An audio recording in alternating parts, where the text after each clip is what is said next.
네, 안녕하십니까. 무역진선생 채널의 김경환사입니다. 오늘은 여러분들과 세관장 확인 대상에 대해서 공부해 보도록 하겠습니다. 이것은 수출입 요건이라고도 불리우는데요. 확인 대상이라던가 요건이라는 표현을 들으면 어떻게 느껴지시나요? 뭔가 수출입에 제한이 있다는 것이 느껴지십니까? 네, 이것들은 어떤 허가나 승인이 필요한 물품에 대해서 수입 제한이 있는 것이 맞고요. 그럼 지금부터 어떠한 물품들이 그 대상인지, 그리고 이러한 요건이 왜 필요한지, 끝으로 실무적으로 어떤 절차에 따라서 문제를 풀어가는지에 대해서 알아보도록 하겠습니다. 자, 먼저 세관장 확인 대상은 관세법 제226조에서 규정을 하고 있는데요. 관세법 226조를 그대로 한번 읽어보겠습니다. 수출입을 할 때 허가, 승인, 표시 또는 그 밖의 조건을 갖춘 필요가 있는 물품은 세관장에게 그 허가, 승인, 표시 또는 그 밖의 조건을 갖춘 것임을 증명하여야 한다고 되어 있습니다. 자, 그렇다면 어떤 것들이 허가, 승인 등이 필요한지는 관련 법령의 이름을 통해서 한번 살펴볼까요? 자, 허가 또는 승인이 필요한 물품을 규정하는 법령은 수십 개 이상이 있는데요. 가장 대표적으로 쉽게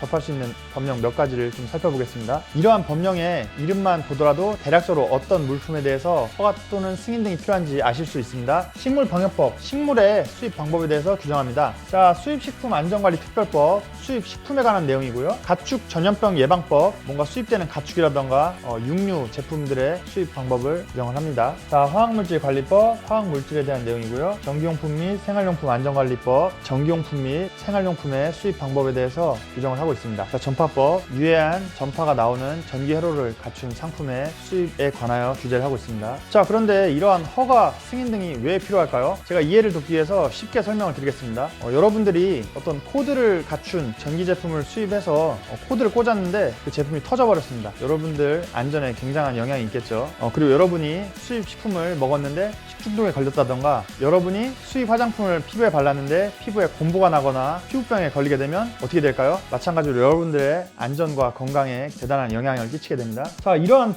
여러 가지 법을 통해서 수입을 규제하는 것은 결국에 무엇을 위함인가요? 결국에는 국민의 안전과 건강과 위생을 보호하기 위한 목적이 가장 크고요. 이렇게 환경 보호와 생태 질서 등의 다양한 목적을 위해서 관세법에서 세관장 확인 제도를 두고 있는 것입니다. 자, 그런데 왜 세관장 확인 대상이라고 얘기를 할까요? 말 그대로 세관에서 확인을 한다는 것입니다. 여러분들, 세관이 만물 박사가 아니죠. 세관에서 이 제품을 꽂았을 때 이것이 터질 것인가 안 터질 것인가, 혹은 이 음식을 먹었을 때 탈이 날 것인가 안 날 것인가 일일이 세관에서 다 알 수가 있을까요? 자, 그래서 정부에서는 각 물품을 관리 감독하는 부처라던가 기관을 따로 정하고 있고요. 해당 부처나 기관에서 내준 허가나 승인 등을 이제 세관에서는 확인만 한다는 것입니다. 자, 한번 그림을 통해서 업무 흐름을 살펴볼까요? 자, 여기 어떤 수입자가 있다고 보겠습니다. 이 수입자가 어떤 물품을 수입을 하려고 하는데 그 물품에 허가, 승인 등이 필요가 없는 일반적인 물품입니다. 그런 경우에 이 사람은 그냥 바로 관세청, 우리 세관에다가 수입 신고를 하고 물건을 찾아가시면 됩니다. 자, 수출 요건이 필요가 없는 일반적인 상품을 수입하는 수입자는 다른 기관을 거칠 것이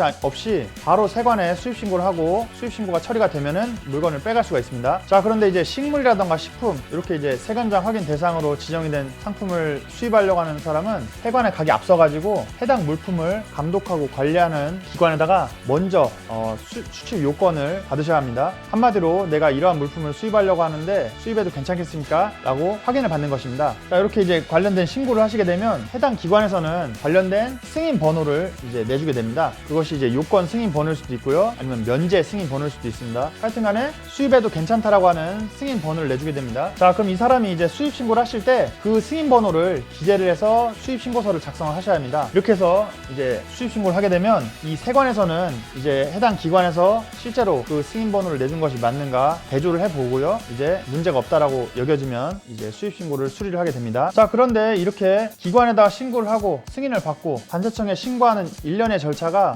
하나의 창구에서 이루어지게 됩니다. 그 창구가 무엇이죠? 관세청 유니패스에서 이러한 요건의 신청, 승인, 그리고 세관 수입 신고, 그리고 수입 신고 수리, 이런 일련의 절차 등이 한꺼번에 이루어지기 때문에 이것들을 우리가 싱글 윈도우 시스템이라고 얘기를 합니다. 우리나라 관세청 전산 시스템이 굉장히 선진화돼서 수출입 신고를 하는 관세사나 이제 수출입업자들이 굉장히 편리하게 일을 할 수가 있고요. 많은 개발도상국에서 이 시스템을 도입하기 위해서 한국을 롤모델로 삼아서 이제 배우고 있습니다. 자, 끝으로 수입을 계획하시는 여러분들이 취해야 되는 액션을 한번 알아보도록 하겠습니다. 자, 먼저 여러분들이 어떤 물품을 수입하기로 계획을 하셨다라고 있다고 하면 그 물품에 어떤 수출입 제한이 있는가, 수출입 요건이 있나 먼저 한번 따져보시고요. 이것을 확인하는 방법은 여기 써있는 각종의 법령 등을 직접 찾아보시거나 수출입 통관 전문가인 관세사에 문의를 하시면 됩니다. 이것을 요건 확인이다 라고 얘기를 하고요. 요건 대상인 경우에는 이제 요건을 구비를 하셔야 되겠죠. 이제 KC 인증 대상인 경우에는 KC 인증서를 받으시면 되고요. 식물방역법 대상인 경우에는 식물방역 신고를 하시면 되는 것이고요. 수입식품 안전관리처법 대상인 경우에는 식품 수입 신고를 하시고 이제 승인을 받으시면 됩니다. 이것을 이제 요건을 구비했다라고 표현하게 되겠고요. 자, 요건만 구비가 되면은 큰 문제가 없는 이상 이제 통관이 이루어지게 됩니다. 자, 그런데 간혹가다 요건을 구비를 못 하시는 경우가 있어요. 자, 이 물품의 정식 수입에 앞서 가지고 샘플로 물건을 들여왔다던가 연구개발용이라던가 전시용품이라던가 아니면 재수출용 제조용이라던가 여러 가지 사유로 이제 요건을 구비하지 못하는 경우가 있는데요. 이런 경우는 면제 조항을 살펴보셔야 됩니다. 간혹 법령에 따라서 면제 조항을 두지 않는 경우가 있습니다. 자, 면제 규정을 두고 있지 않는 경우에는 필히 해당 수입 요건을 구비를 하셔야 되기 때문에 준비를 잘 하셔야 되겠고요. 또 경우에 따라 가지고는 면제 수량에 제한을 두고 있는 경우도 있습니다. 자, 대표적으로 전파법, 예를 들어 가지고 개인이 자가사용 목적으로 수입하는 경우에는 모델당 1대, 어떤 기업에서 시장조사용으로 수입한다,